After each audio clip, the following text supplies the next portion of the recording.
Left heading 060 closing. Heading 060, Pakistan 864.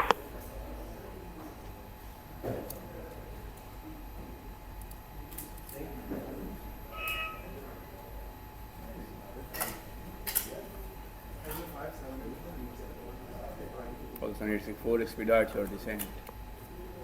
Expediting Pakistan 864. السلام علیکم، میں ہوں سمر عباس۔ آج میں آپ کو ایئر ٹریفک کنٹرول کا وزٹ کراؤں گا، کیونکہ ہواؤں میں جو اڑنے والے جہاز ہیں ان کپتانوں کو جو روٹ دکھاتا ہے وہ ایئر ٹریفک کنٹرول کیسے آپریٹ ہوتا ہے، کون لوگ اسے آپریٹ کرتے ہیں، کیا سسٹم ہے، اس پر بات کروں گا۔ اس ایئر ٹریفک کنٹرول بنانے کی ضرورت کیوں پیش آئی، اس پر بھی آپ کو بتاؤں گا۔ ہم بات کریں گے یہاں جو سول ایویشن کے ایکسپرٹ ہیں ان سے بھی، تاکہ آپ کے علم میں بھی اضافہ ہو۔ آئیے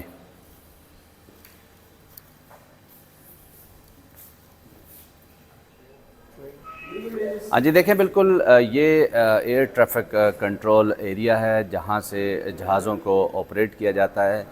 بلا شبہ اگر میں کہوں گا تو یہ کپتان کی آنکھ ہے۔ ایک جہاز میں کپتان بیٹھا ہوتا ہے، دوسرا یہاں ایئر ٹریفک کنٹرول میں جو نمائندے بیٹھے ہوتے ہیں یہ جہاز کو روٹ بتا رہے ہوتے ہیں۔ سول ایویشن جو قیام تھا، پہلی کمرشل فلائٹ جو ہے وہ 1903 میں جو ہے وہ جو اڑائی گئی تھی۔ اس کے بعد جو 1916 میں فرانس میں دو جہاز ٹکرائے، جس کے بعد جو ہے یہ ضرورت محسوس ہوئی کہ جہازوں کو روٹ دکھانے کے لیے ایئر ٹریفک کنٹرول جو ہے وہ بہت ضروری ہے۔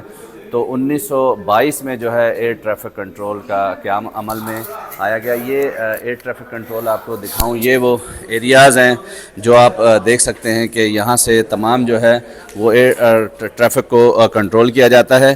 مزید آپ کو یہاں دکھاؤں گا کہ جو طریقہ کار ہے وہ کیسے اس کنٹرول کو، یہ دیکھیں یہ آپریٹر بیٹھا ہوا ہے یہاں پہ جو جہاز کو راستہ دکھا رہا ہے۔ یہاں ہمارے ساتھ آصف رسول موجود ہیں جو کہ سول ایویشن کے ایکسپرٹ بھی ہیں اور ایئر ٹریفک کنٹرول کے انچارج بھی۔ یہ بتائیے گا کہ جہاز کو کس طرح آپریٹ کیا جاتا ہے، یہ تھوڑا سا ہمارے ناظرین کو بتانا چاہیں گے ہم، تاکہ انہیں بھی سمجھ آئے کہ جہاز اڑانا مشکل سے مشکل ہے اور اس کو جو راستہ دکھانا اس سے زیادہ مشکل ہوتا ہے، لیکن یہ کام کیسے آسانی سے ہو رہا ہے یہ ذرا اس کا تھوڑا سا آگاہ کیجیے گا۔ بالکل، جب بھی کوئی جہاز کسی جگہ سے اڑنے کا پلان کرتا ہے نا تو وہ پہلے اپنا ایک پلان سبمٹ کرتا ہے۔ اب جس جگہ سے بھی آپ، یہ پوری دنیا میں کیونکہ اتنی زیادہ فلائٹ بڑھ چکی ہے نا، اب ہر جگہ جہاز کو ایک کنٹرولر کے رابطے میں رہنا لازمی ہے پوری دنیا میں۔ مطلب چاہے وہ امریکہ سے اڑ کے سنگاپور جا رہا ہوگا نا، تو ہر ملک سے گزرتے گزرتے وہ کنٹرولر کے رابطے میں اس لیے رہے گا کہ اس ملک کے اندر اور جو جہاز اڑ رہے ہیں ان سے وہ ٹکرائے نہیں۔ تو جب وہ ہمارے پاس پلان آتا ہے تو وہ جہاز، ہم اس کا سب روٹ دیکھتے ہیں، وہ روٹ جو اس کے ایئر وے کہلاتے ہیں، اس ایئر وے پہ ہم اس کی ہائٹ چیک کرتے ہیں، پھر ہم یہ ریڈار کے تحت ہم اس کی پوزیشن مانیٹر کرتے رہتے ہیں، اور وہ داخلہ کرنے سے پہلے ہمارے رابطے میں آتا ہے، اور اس رابطے میں آنے کے بعد اگر اس کا جو ہائٹ ہے کسی اور جہاز سے ٹکرا رہا ہے تو ہم کیا کرتے ہیں، اس کو تو ڈسینڈ کرائیں گے، کلائم کرائیں گے، یا اس کے روٹ کو چینج کریں گے۔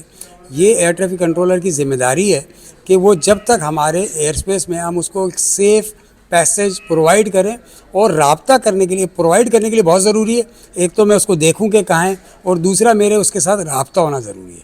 تو وہ ہر ٹائم، ہر جہاز جب بھی پاکستان میں ہے وہ ہر ٹائم پہ کسی نہ کسی ایئر ٹریفک کنٹرولر کے رابطے میں رہتا ہے، تاکہ اس کی ہر وقت رہنمائی کی جا سکے۔ اگر کوئی بھی جہاز اس سے کانفلکٹ کر رہا ہے، اس کے پاتھ کو کراس کر رہا ہے اسی کی سیم ہائٹ پر، تو پھر ہم اس کو ہائٹ کو چینج کریں گے یا پاتھ کو چینج کریں گے، تاکہ دونوں جہاز باحفاظت اپنی منزل کی طرف پہنچ جائیں۔ پاکستان میں جو ایئر سپیس ہے کتنے ڈیلی یہاں سے جہاز گزرتے ہیں؟ آج کل ابھی کووڈ کے بعد تھوڑی سی کم ہو گئی اس پہ میں ٹریفک، لیکن اب وہ بڑھ رہی ہے دوبارہ۔ اس ٹائم پہ ہمارے پاس 700 ایئر کرافٹ 24 گھنٹے میں اس ہمارے ایریا کنٹرول سینٹر جو کراچی میں ہے ادھر سے گزرتے ہیں ٹرانزٹ۔ 700 جہاز؟ ہاں ٹرانزٹ، یہ ٹرانزٹ ہے، یہ وہ نہیں ہے اس میں جو کراچی میں پاکستان میں لینڈ کر رہے ہیں۔ نہیں میں سمجھ گیا، جو ایئر سپیس استعمال کر رہے ہیں 700 جہازوں کو 700 ہمارے سول ایویشن کنٹرول کر رہی ہوتی ہے، انہیں راستہ دکھا رہی ہوتی ہے۔ بالکل ان کو 700 جہاز پر ڈے 24 آورس۔ بڑی بات ہے ماشاءاللہ۔ تو یہ بہت ایزی، آسان ہو جاتا ہے، ایزی ایکسیس؟ نہیں ایزی تو نہیں ہے، ایک کنٹرولر کو بننے میں نا 10 سال کم سے کم لگتا ہے، 10 سال، وہ یہ کم سے کم ہے۔ اور بہت سارے لوگ ہیں جو ان کو مطلب یہ پہ لائسنسنگ سسٹم ہے، آپ کنٹرولر اپوائنٹ ہو کے آتے ہو،